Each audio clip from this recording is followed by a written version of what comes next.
السلام علیکم ورحمۃ اللہ وبرکاتہ۔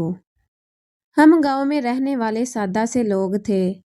تب ہمیں زمانے کی اونچ نیچ کا اتنا پتہ نہیں تھا، کیونکہ گاؤں کے لوگ سادہ دل اور مخلص ہوتے ہیں۔ وہ 3 بہنیں اور ایک بھائی تھا۔ شاہدہ بہنوں میں تیسرے نمبر پہ تھی۔ وہ بلا کی حسین تھی۔ تیکھے نینوں سنہری رنگت کی وجہ سے سبھی اسے نظر بھر کر دیکھتے تھے۔ تبھی والدین کو اسے جلد از جلد بیاہنے کی فکر پڑ گئی۔ وہ اپنے چچا زاد سے بچپن سے منسوب تھی، لیکن اس کے حسن کے سامنے اس کا منگیتر بالکل بے جوڑ، بے ڈھنگا اور بھدا تھا۔ دیہات میں تو لڑکی کو بولنے کا حق ہی نہیں ہوتا، تبھی وہاں لڑکیاں ماں باپ کے فیصلے پر خاموشی سے سر جھکا لیتی ہیں یا پھر گھر سے بھاگ جاتی ہیں۔ شاہدہ نے پہلا راستہ چنا اور ماں باپ کے سامنے سر جھکا لیا۔ یوں ویدو کے ساتھ اس کی شادی ہو گئی۔ ویدو اتنا پڑھا لکھا تو نہ تھا اور نہ ہی کماؤ تھا۔ بیچارہ جو کماتا آدھی کمائی ماں کو دے دیتا اور آدھی بیوی کے ہاتھ پر رکھ دیتا، مگر زندگی کی گاڑی اس تھوڑی آمدنی کے بٹوارے پر اچھی طرح نہ چلتی تھی۔ شاہدہ جو پہلے ہی اس کے ساتھ شادی پر خوش نہ تھی، بھوک اور افلاس کا شکار ہوئی تو اسے اور بھی غصہ آیا۔ اس نے خود کو بہت کم نصیب تصور کیا، کیونکہ اس سے بہت کم شکل والی لڑکیاں بھی خوشحال گھرانوں میں بیاہی گئی تھی۔ اب وہ ہر کسی کے سامنے رو رو کر اپنا دکھ کہنے لگی۔ اس کی ایک سہیلی بڑی عمر کی تھی، وہ اچھی عورت نہ تھی۔ اس نے شاہدہ کو عیش و آرام کی زندگی کا پروگرام بنا کر دیا اور اسے اس امر پر غصانے لگی کہ اپنی کوششوں سے ہی وہ اپنی قسمت بدل سکتی ہے۔ ویدو شادی کے 2 سال بعد پولیس میں ہنگامہ بھرتی ہو کر چلا گیا۔ وہ ہر مہینے باقاعدگی سے تنخواہ گھر بھجوا دیتا تھا، لیکن اس کی بیوی کو اب اس کی کمائی کی ضرورت ہی نہ تھی۔ اس نے اب اس مشورہ دینے والی عورت کے ساتھ مل کر خوشحالی کا ذریعہ تلاش کر لیا۔ اس عورت کے ذریعے کھاتے پیتے گھرانوں کے اکثر نوجوان لڑکے شاہدہ کے گھر آنے لگے تھے اور وہ بھی دن بہ دن نکھرنے لگی تھی۔ اب اس کے لبوں پر کوئی شکوہ نہ رہا تھا، چہرے پر زردی کی جگہ لالی نے لے لی تھی۔ سسر تھا ہی نہیں، ساس بھی مر چکی تھی۔ شاہدہ کا شوہر نہایت سادہ اور کچھ کم عقل بھی تھا۔ وہ چھٹی پر آتا تو بیوی اسے کھانا نہ دیتی، وہ تب بھی برا نہ مناتا اور ہوٹل کی روٹی سے پیٹ بھر لیتا۔ وہ اس کے ساتھ سیدھے منہ بات نہ کرتی۔ وہ دبی زبان سے احتجاج کرنا چاہتا تو وہ ایسی باتیں سناتی کہ وہ دبک کر چپ ہو جاتا۔ رات ہوتی تو ویدو ڈرتے ڈرتے اس کو اپنے شوہر ہونے کا احساس دلاتا، وہ پھر بھی اسے خاطر میں نہ لاتی۔ اس طرح وہ بیچارہ نامراد ہی واپس ڈیوٹی پر چلا جاتا۔ وقت گزرتا گیا۔ اس عرصے میں وہ 4 بچوں کی ماں بن گئی۔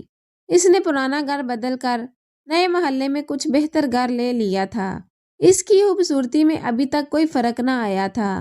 اس کے حسن کے چرچے اب بھی دور دور تک تھے۔ اب بھی وہ رات کو بچے اپنی سہیلی کے حوالے کر کے کہیں چلی جاتی اور صبح کو لوٹتی تھی۔ لوگوں نے جب دیکھا کہ شاہدہ کے کرتوت خراب ہوتے جا رہے ہیں تو انہوں نے اعتراضات اٹھانے شروع کر دیے۔ وہ بھی ہوشیار تھی۔ اس نے اپنی بیٹھک میں پرچون کی دکان کھول لی۔ اس طرح اس نے اپنے عیش کا جواز پیدا کر لیا اور لوگوں کی آنکھوں میں دھول جھونکنے لگی۔ اس کی دکان میں سودا تو بہت کم ہوتا، مگر گاہک بہت زیادہ۔ وہ سب سے کہتی، کیا کروں، شوہر کی آمدنی تو نہ ہونے کے برابر ہے، 4 بچے کیسے پالوں، بچوں کا پیٹ پالنے کو ہی پرچون کی دکان کھولی ہے۔ اس طرح وہ دوسری دکانوں سے کہیں زیادہ آمدنی حاصل کرتی تھی۔ ساتھ ساتھ اپنی زبان اور عمل سے بھی اس نے ویدو کو بدنام کرنے میں کوئی کسر نہ اٹھا رکھی۔ وہ اسے نکھٹو نکارا اور بے غیرت کہتی۔ اس طرح نئے محلے والوں کے دلوں میں بھی اس نے شوہر کے خلاف نفرت کے جذبات پیدا کر دیے، جو سارے مہینے میں صرف 2-4 دن ہی دکھائی دیتا تھا۔ ویدو بے انتہا بزدل تھا، تبھی بے غیرت ہو گیا تھا۔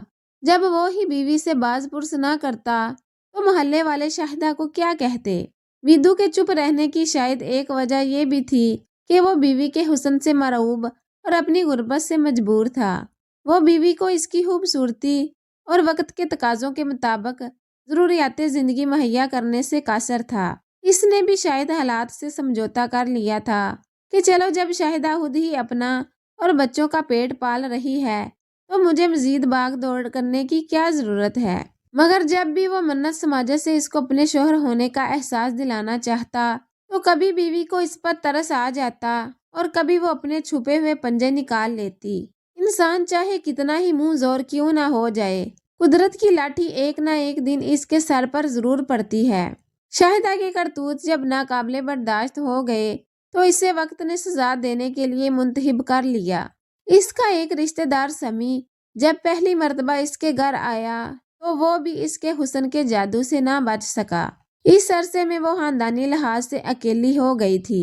اس کا بھائی بھرتی ہو کر کبھی کسی صاحب کے ساتھ اور کبھی کسی شہر ہوتا تھا۔ ماں باپ گزر چکے تھے، بہنیں اپنے اپنے گھروں کی ہو گئی تھی اور سسرالی رشتہ داروں کو اس نے کبھی گھاس نہ ڈالی تھی۔ شوہر دوسرے شہر پولیس میں ٹریننگ لینے والوں کے ہاسٹل میں ملازم تھا۔ اب ڈر کس بات کا تھا؟ تبھی اس نے میدان صاف پا کر بے خوف اور کھل کر بے راہ روی اور بے حیائی کی دکان سجا لی۔ سمیع پہلی دفعہ آیا تو شاہدہ نے جانے اسے کیسی جھلک دکھائی کہ وہ بار بار آنے لگا۔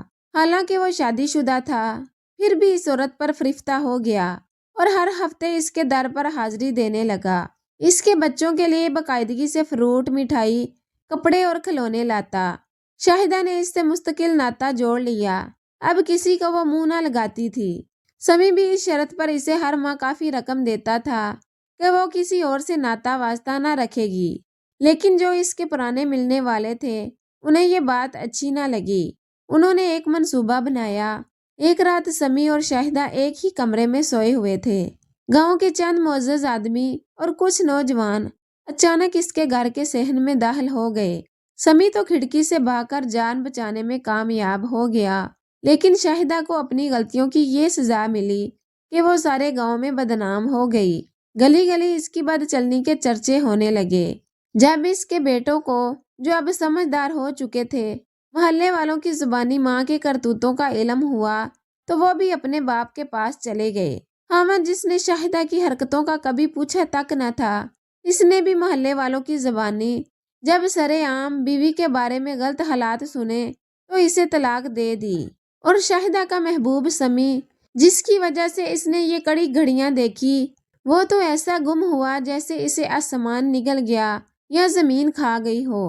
وہ تو محض عیش کرنے کے لیے آتا تھا۔ اس طرح ایک عورت کو عیش اور رام کو غلط رستوں پر ڈھونڈنے کی سزا ملی۔ آج بھی شاہدہ زندہ ہے، اب بوڑھی ہو گئی ہے، لیکن ایک وقت کی روٹی کی محتاج ہے۔ مگر نہ سگی اولاد اسے پوچھتی ہے اور نہ محلے والے منہ لگاتے ہیں۔ وہ گلیوں میں اکیلی بھٹکتی ہے، کوئی رحم دل ترس کھا کر روٹی دے دے تو کھا لیتی ہے، کئی کئی دن نہاتی نہیں۔ کسی خدا ترس عورت کو ترس آ جاتا ہے تو پکڑ کر گھر لے جاتی ہے، نہلا کر کپڑے بدلوا دیتی ہے، مگر کوئی اسے اپنے گھر رکھنے کو تیار نہیں ہوتا۔ وہ کبھی درخت تلے سوئی ہوتی ہے، کبھی کسی دکان کے تھڑے کے نیچے۔ لگتا ہے جیسے یہ بیچاری اب زندگی کے دن ہی پورے کر رہی ہے۔ وہ اپنے سارے خاندان کے لیے عبرت کا نشان بنی ہوئی ہے۔ گاؤں بھر میں وہ کالی بکارن کے نام سے مشہور ہے۔ وہ عورت جو کبھی حسن میں چاند کو شرماتی تھی، اپنے غلط فیصلے کی وجہ سے آج بد چلن کہلواتی ہے۔ اس علاقے میں اگر کسی عورت کو بد چلن یا گناہگار سمجھ لیا جاتا ہے تو لوگ اسے کالی کا لقب دے دیتے ہیں۔ لوگ اس کالی بکارن سے نفرت کرتے ہیں۔ عورتیں اور لڑکیاں اس سے دور بھاگتی ہیں اور بچے اسے پاگل کہہ کر پتھر اٹھا لیتے ہیں، کالی کالی کہہ کر اسے منہ چڑھاتے ہیں۔